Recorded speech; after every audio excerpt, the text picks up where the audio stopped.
Mpenzi mtazamaji wa Mama Africa TV, kama nilivyokuambia, leo niko na MC mwenye jina tata, MC mwenye jina la kifaa cha ujenzi. Hebu tena katuambie majina yako halisi.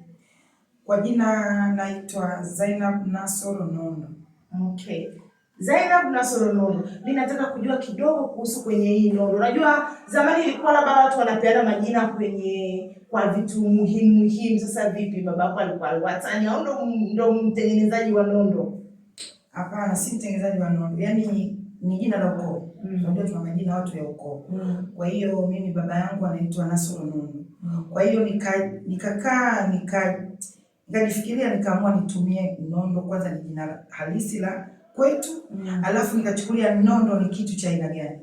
Kwa hiyo kuivunja ni ngumu sana. Okay, nataka uniambie sasa una muda gani katoka umeanza UMC na ni nini kilikuvutia ukaamua kuingia kwa UMC? Mimi nilianza UMC tokea mwaka 2016. Kilichonivutia mpaka kuwa MC, nilikuwa rafiki yangu sana dada. Kwa hiyo nikawa natembea naye kwenye mashughuli. Mwenyezi Mungu amlinde kwa alipo. Amen. Nikawa navutiwa na yeye.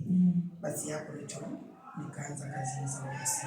Hongera sana, lakini pia nilikuwa nakuonaga sana kwenye vipindi vya dada, na pale ndipo nilipojua kama wewe pia ni kungwi. Nikasema sasa leo mimi kama Mama Africa OG nitamtafuta ili tuweze kujua mengi pia yanayohusiana na ukungwi. Sasa kabla tujaingia kwenye ukungwi, nataka uniambie kuna situation siku hizi shughuli nyingi zimekuwa na kashikashi. Shughuli nyingi zimekuwa na matashtiti. Shughuli nyingi zimekuwa na ugomvi. Nataka uniambie wewe kama MC imeshatokea ile ugomvi, kuna watu sasa sijui piga maji, sijui hawajalipana vyao.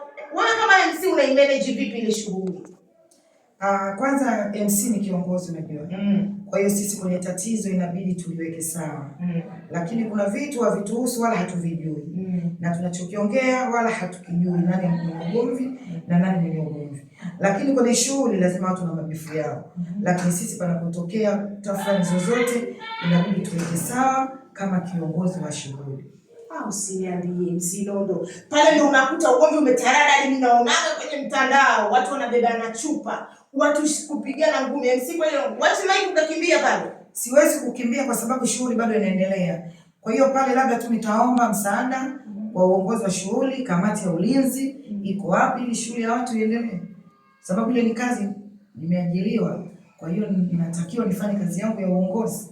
Okay, na pale inatokea unakuta mama shughuli ndio ameshavurugwa elewi, unakuta anakuja kumpokonya MC message na nini mic ya yes sana anakuwa MC. Jamani naomba nini. Mwingine anaongea mpaka analia. Pale ile shughuli unakuwa unaimanage vipi MC? Ile shughuli inakuwa kwanza watu wanakuwa tayari wana vitu vyao kichwani. Na ndio maana tunaasii sana kwamba mwenye shughuli siku ya shughuli asipige sana vyombo. Kwa sababu akipiga sana vyombo anaharibu shughuli. Kwa hiyo pale inatotokea kama mimi narudi huko kwenye upande wa MC. MC unatakiwa uwe makini ili pale kila mtu aone kweli MC yuko makini na kafanya kitu. Unahakikisha kwamba kitu kinaenda vibaya unakika sawa kwa kadri ya uwezo wako wa kazi. Okay, kuna kitu nasikia sio ni kweli, sio ndo mitandao wanakwambia eti kuna ile unakuta labda mna mabifu yenu. Sasa pana kwenye MC kwa MC. Mna mabifu yenu ndio ushafika kwenye shughuli unashika mic pale eti sauti inakata. Hii ni kweli au ni propaganda? Hii ilishakutokea wewe kwanza? Mimi kiukweli katika kazi zangu nikishakuwa kazini haijawahi kunitokea kitu kama hicho. Labda wanasema inategemea na ndio maana nikajiita Nondo unajua. Huwezi jua nimejiita Nondo kwa sababu gani. Kwanza ninajiamini, hakuna mfano. Yaani yoyote anayekuja mbele yangu naona mimi yule hawezi zaidi yangu.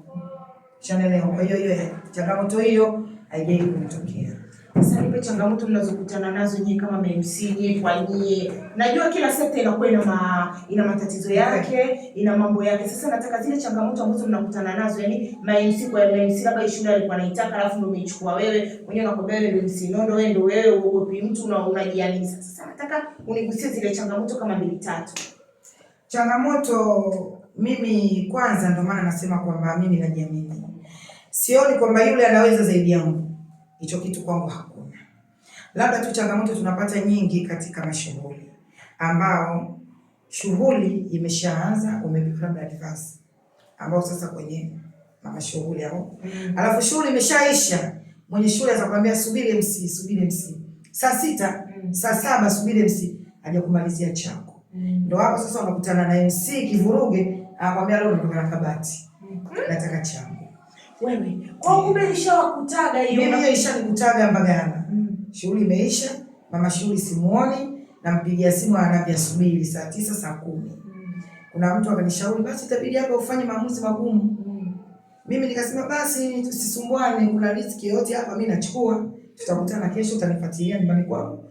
Tutamalizana. Kwa vile vile alivyotunzwa na ukapita na kimoja. Nikapita na kimoja. Hatari. Mtazamaji wa Mama